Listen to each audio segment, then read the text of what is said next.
सुरक्षा गार्ड अपने हाथों में पकड़ी लाठियों और बंदूकों को और कसकर थामे खड़े थे। उनकी नजरें सूर्या पर इस तरह जमी थीं जैसे सामने कोई इंसान नहीं बल्कि एक दहाड़ता हुआ शेर खड़ा हो।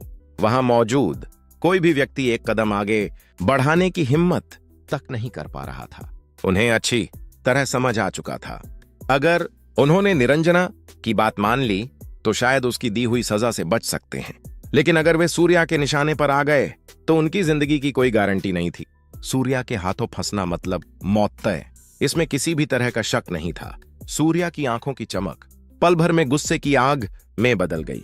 उसकी नजरें और तीखी हो गईं, जैसे अगले ही पल सब कुछ राख कर देगी। उसी वक्त मीटिंग रूम के अंदर निरंजना, वह पहले ही अंदाजा लगा चूका था कि वह गौतम की बहन हो सकती है, लेकिन उसे बिल्कुल उम्मीद नहीं थी कि उसका शक सच साबित हो जाएगा। सूर्या उठ खड़ा हुआ और सीधे निरंजना के सामने जाकर खड़ा हो गया। सूर्या की आंखों में जलते गुस्से को महसूस करते ही निरंजना के दिल में पहली बार डर ने जगह बनाई। फिर भी उस डर को छुपाते हुए वह सूर्या को धमकाने लगी। ये क्या कर रहा है तू? तुझे पता भी है मेरा भाई कौन है? वो लीला पेंट हाउस का एक इंपॉर्टेंट शेयर होल्डर है। अगर उसे पता चल गया कि तूने मुझे कुछ भी किया है ना, तो वो तुझे जिंदा नहीं छोड़ेगा, तुझे मार डालेगा। सभ्य तरीके से वहीं खड़ा रह, मेरे पास आने की कोशिश भी मत करना। कहते कहते निरंजना 2 कदम पीछे हट गई। सूर्या की आवाज में ठंडा झर घुल चुका था। दूसरों को तड़पा तड़पा कर मजा लेने में तुझे बहुत खुशी मिलती है ना? आज वही खुशी कैसी लगती है ये मैं अपनी आंखों से देखना चाहता हूं, इसलिए मुझे बता तू किस तरह मरना चाहती है। सूर्या की आवाज गूंज उठी। निरंजना के बारे में अलग से कहने की जरूरत ही नहीं थी। वह हमेशा गौतम को अपना हथियार बनाकर सूर्या के खिलाफ इस्तेमाल करने वाली थी, लेकिन सच तो यह था कि अगर गौतम खुद भी सूर्या के सामने आकर खड़ा हो जाए तो भी वह सूर्या का बाल तक बांका नहीं कर सकता था। निरंजना की तरफ देखते हुए सूर्या ने जो कहा था वह सिर्फ धमकी नहीं थी, उसकी आंखों में वह सच्चाई साफ झलक रही थी। सूर्या की कातिल नजर देखते ही निरंजना का पूरा शरीर कांपने लगा। देखिए ना, ये कुत्ता मुझे मारने की धमकी दे रहा है, जल्दी इसे मार डालिए। इसने जो बोला है उसके बाद इसे जिंदा मत छोड़िए। कहते हुए उसने दिनेश के हाथ कसकर पकड़ लिए और गिड़गिड़ाने लगी। लेकिन हाल यह था कि दिनेश के हाथ पैर खुद ही बुरी तरह कांप रहे थे। तभी वह घबराई हुई आवाज में बोला, भाई, किसी भी बात का हल बातचीत से निकाला जा सकता है। जल्दबाजी में कोई फैसला मत लीजिए, शांत होकर बैठते हैं और आराम से बात कर लेते हैं। दिनेश हिचकिचाते हुए बोल रहा था। इस वक्त उसके सामने सिर्फ एक ही रास्ता था, किसी तरह सूर्या को शांत रखना, कम से कम तब तक जब तक गौतम के आदमी वहां न पहुंच जाएं। उसके दिमाग में लगातार यही चल रहा था कि यहां हो रहे इस बड़े बवाल की खबर गौतम तक जरूर पहुंचनी चाहिए। इसी सोच के साथ उसने सूर्या से कहा, क्या कहा आपने? बात करके सुलझा सकते हैं। क्या इसी तरह तुमने प्रीति के साथ भी व्यवहार किया था? सूर्या ने गुस्से से दिनेश को घूरते हुए सवाल किया। सूर्या का उसे इंसान समझकर भी जवाब न देना दिनेश को बुरी तरह चुभ गया।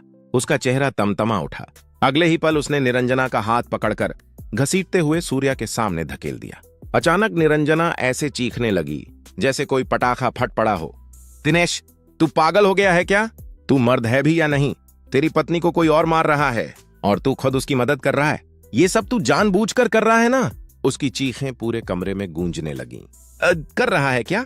ये मत भूल, आज तू जिस हालत में है वो सब मेरी वजह से है।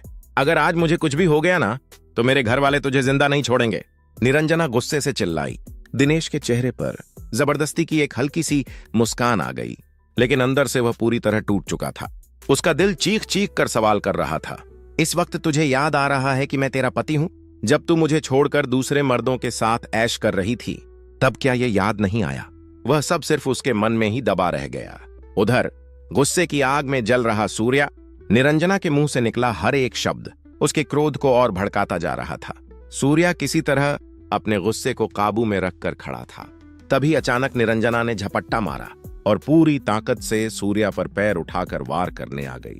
अगले ही पल सूर्या की आवाज गरजी, तू एक औरत है, वरना तूने जो गुनाह किए हैं उनके बाद अभी तक जिंदा होना ही तेरे लिए सबसे बड़ी बात होती।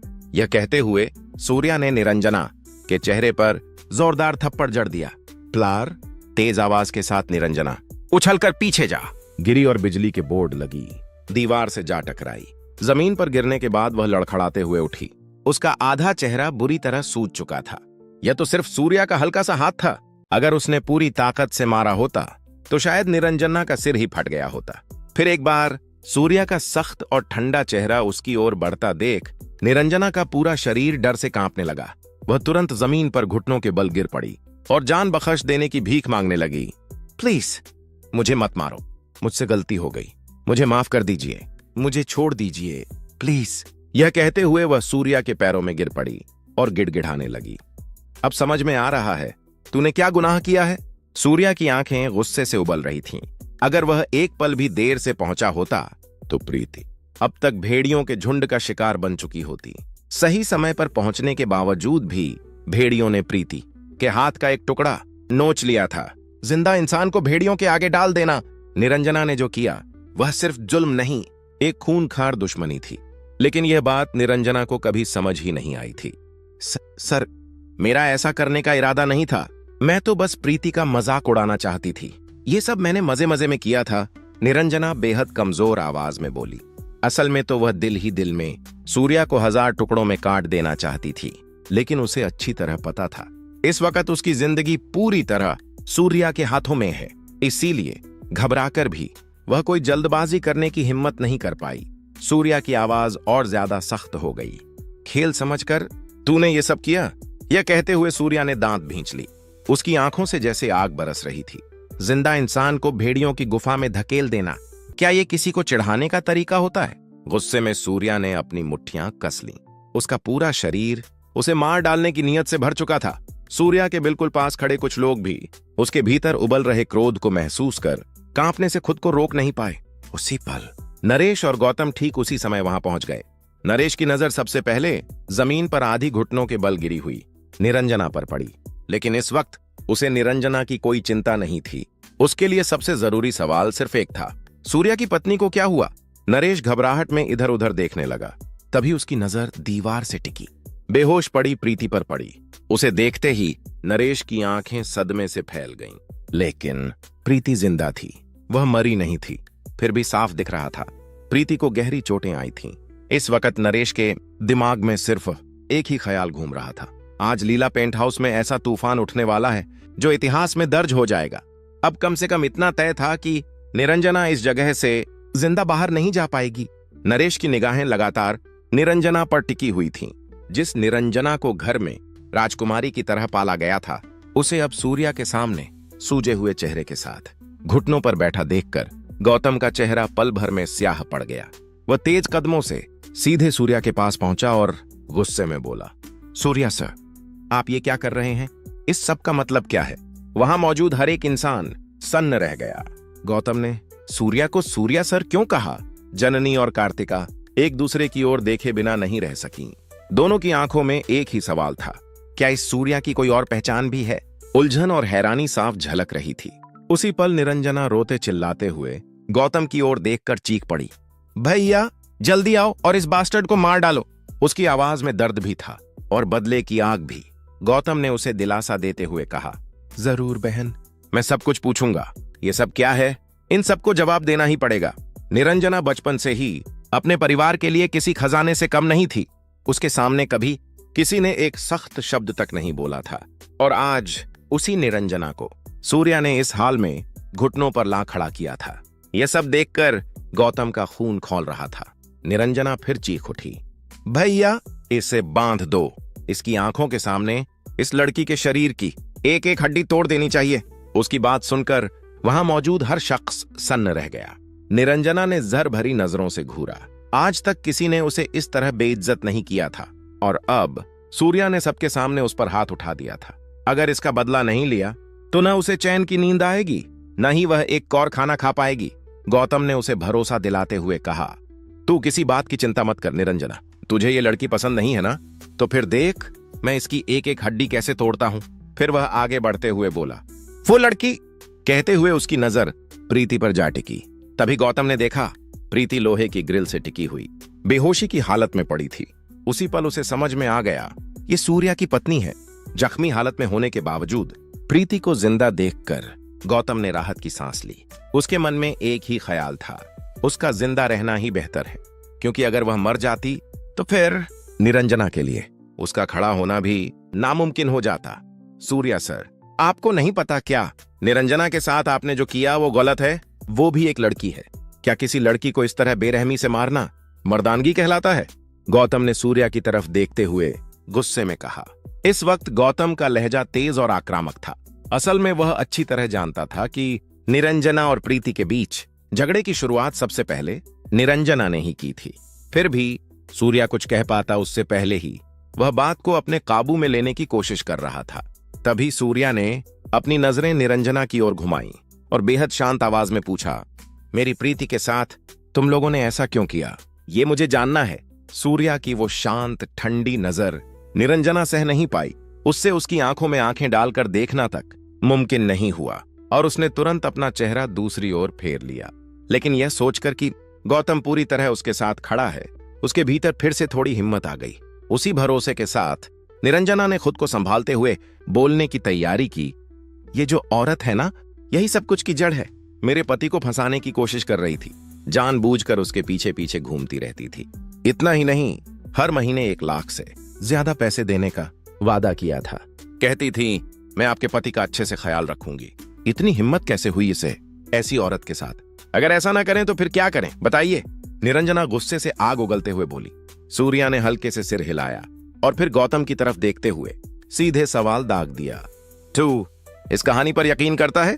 लीला पेंट हाउस का सबसे बड़ा शेयर होल्डर खुद सूर्या था। उसके पास पहले ही 89% हिस्सेदारी थी, जिसकी कीमत अरबों में नहीं हजारों करोड़ों में आंकी जाती थी। और सिर्फ इतना ही नहीं, सूर्या की कुल संपत्ति लाखों करोड़ में थी। निरंजना को इन सच्चाइयों का अंदाजा तक नहीं था। और उससे भी बड़ी बात, प्रीति कोई ऐसी लड़की नहीं थी जो पैसों के पीछे भागे। वह सूर्या जैसी ही थी, जो दौलत से ज्यादा इंसानों की कद्र करना जानती थी। जैसे भी सोच ले, वह सच को खुलकर कह नहीं पाया। उसे निरंजना का साथ देना ही था, वरना निरंजना बहुत बड़े संकट में फंस जाती। सूर्या, मुझे समझ नहीं आ रहा कि प्रीति क्या सोचती है, लेकिन मेरी बहन ने जो कहा है ना, उसके बाद मुझे यही लगता है कि आपकी पत्नी ने किसी न किसी छुपे हुए मकसद से ये सब किया होगा। हो सकता है आपकी पत्नी को ऐसे काम करना एक तरह का एंटरटेनमेंट लगता हो। गौतम के शब्द भले ही गोलमोल थे, लेकिन दिमाग रखने वाला कोई भी इंसान इतना जरूर समझ सकता था कि वह दरअसल निरंजना की बातों की ही पुष्टि कर रहा था। हम समझ गया। सूर्या ने शांति से सिर हिलाया। तुम्हें समझ में आ गया? गौतम थोड़ा सा चौंक गया। उसकी आवाज में उलझन। आप क्या कहना चाह रहे हैं सर? गौतम ने झिझकते हुए पूछा। असल में इस वक्त सूर्या के मन में क्या चल रहा है, यह सिर्फ नरेश ही समझ पा रहा था। सूर्या अपने मन में इन सब के लिए सजा तय कर चुका था, लेकिन इस सच्चाई से अनजान बेचारे गौतम और निरंजना अब भी संतोष के साथ वहीं खड़े हुए थे। तभी, दिनेश, क्या सूर्या की पत्नी ने तुझे फंसाने की कोशिश की थी? गौतम ने दिनेश से सवाल किया। उसकी आंखों में छिपी धमकी साफ दिखाई दे रही थी। सूर्या के चुप रहने को गौतम ने गलत समझ लिया। उसे लगा कि सूर्या अब भी फायदे नुकसान का हिसाब लगा रहा है। इसीलिए इस मामले को तुरंत किसी नतीजे तक पहुंचाने के लिए उसने दिनेश को मोहरा बनाने का फैसला किया। डर और घबराहट में दिनेश ने फौरन सिर हिला दिया। हाँ, सूर्या की पत्नी को मुझ में बहुत ज्यादा दिलचस्पी थी। जब हम सब उस हंटिंग ग्राउंड में आए थे ना, उस वक्त जब मेरे पास कोई नहीं था, तब उन्होंने मुझसे कहा कि वो मेरी पत्नी बनना चाहती हैं। इतना ही नहीं, अगर मैं मान जाऊं तो हर महीने 1 लाख रुपए देने की भी बात की। कहने लगी, मैं तुम्हें अच्छे से संभाल लूंगी। दिनेश ने इशारों इशारों में यह सब कहा। उसी पल सूर्या ने धीरे से दिनेश की तरफ देखा। उस एक नजर में ही दिनेश का नाम उसकी बदले की सूची में जुड़ चुका था। लेकिन इस सच्चाई से अनजान दिनेश के चेहरे पर ऐसी खुशी थी जैसे उसने कोई बहुत बड़ी जीत हासिल कर ली हो। गौतम ने आगे बढ़ते हुए कहा, सूर्या सर, मुझे लगता है अब सबको साफ साफ समझ में आ गया होगा कि असली बात क्या है। मानता हूं, निरंजना का आपकी पत्नी को भेड़ियों के बाड़े में धकेलना गलत था, लेकिन उससे भी बड़ी गलती क्या है जानते हैं? उससे भी बड़ा गुनाह यह है कि आपकी पत्नी ने निरंजना के पति पर नजर डाली। यह कहते हुए गौतम के चेहरे पर ऐसी संतुष्टि थी जैसे उसने पूरे मामले को सुलझा ही दिया हो। और फिर? सूर्या ने हल्के से पूछा। और फिर क्या हुआ? गौतम ने अपने कंधे ऊंचे किए और फिर बोला, सूर्या सर, आपने पहले ही निरंजना को एक बहुत बड़ी सजा दी है, तो चलिए इसे भुला देते हैं। इसीलिए मैं आपसे माफी मांग रहा हूं। और अगर आपकी पत्नी को चोट लगी है तो मैं 10 लाख रुपए तक देने को तैयार हूं।